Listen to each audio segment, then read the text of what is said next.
Cases of the Real Life is a Spanish anthology telenovela that is very popular within the Latin community. This program contains some of the most gruesome and darkest episodes to air on television, initially consisting of reenactments of real-life situations involving murders, kidnappings, and more without sugarcoating anything. In this episode, we learn about Dora, a young mother of 3 who can't afford to get treatments at the clinic, so she goes to her neighbor, a retired nurse, to receive her daily shots for her diabetes. Since the first day that she went to her neighbor's house, Dora noticed that the lady is kinda weird and something was off about her. The lady repeatedly kept stating that she hates seeing other people happy because she has never been happy herself.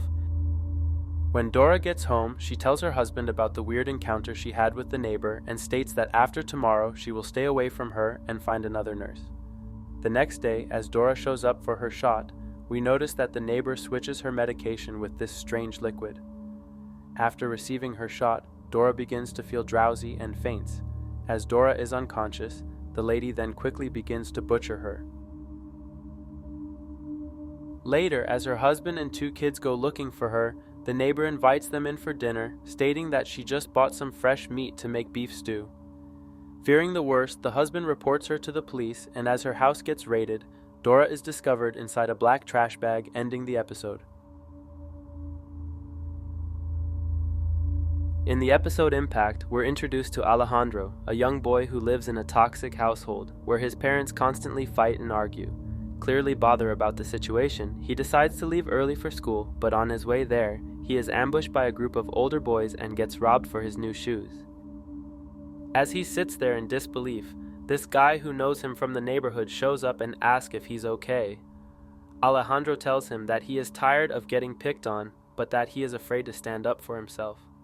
The guy then tells him that if he doesn't know how to fight, he should just buy the gun that he is selling.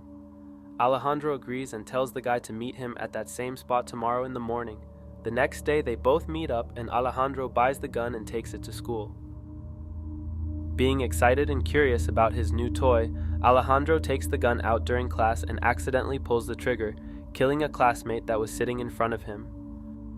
Alejandro is then arrested for murder, and at the end we see him crying in his jail cell, having flashbacks about the incident and regretting his decision about purchasing the gun.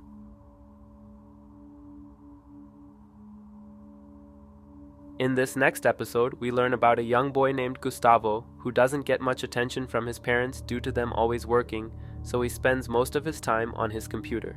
One day, while him and his cousin are playing games on the computer, the cousin tells him that his games are boring and tells him about this website that has cool videos.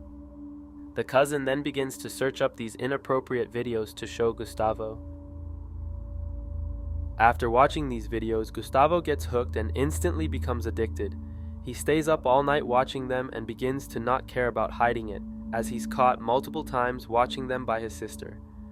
As time passes, Gustavo grows tired of the screen and wants to experience the real thing.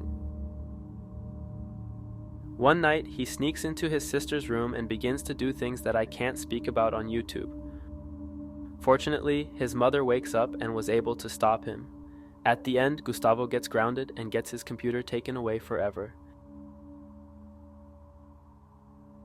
In the episode Mata Viejitas, we're introduced to an old lady named Chaito, who lives alone and doesn't have family or friends, except her neighbor, who is also another old lady that is alone without family. Her neighbor tells her that she met a nurse/caregiver at the supermarket who offer her government assistance to take care of her medical needs without no cost. When the nurse arrives, Chaito gets a weird vibe from her and decides to leave. The next day, Chaito discovers that her neighbor was unalive and she automatically knows who did it and tells the police about the nurse. As time passes, the nurse in question decides to pay Chaito a visit.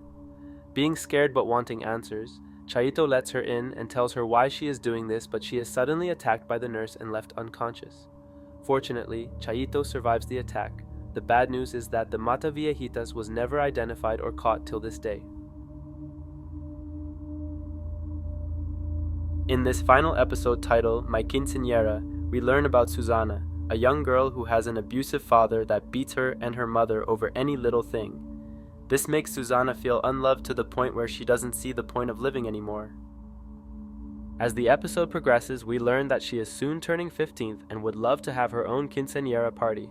Being extremely poor, her mother manages to gather some little money and throws her a small party, but her father suddenly shows up and ruins the party. This incident pushes Susanna to the edge and she runs out the house. Not knowing where to go and fearing going back home, she decides to unalive herself with a rope and a tree. The saddest part is knowing that by doing this, it would also affect her loving mother who only wanted the best for her.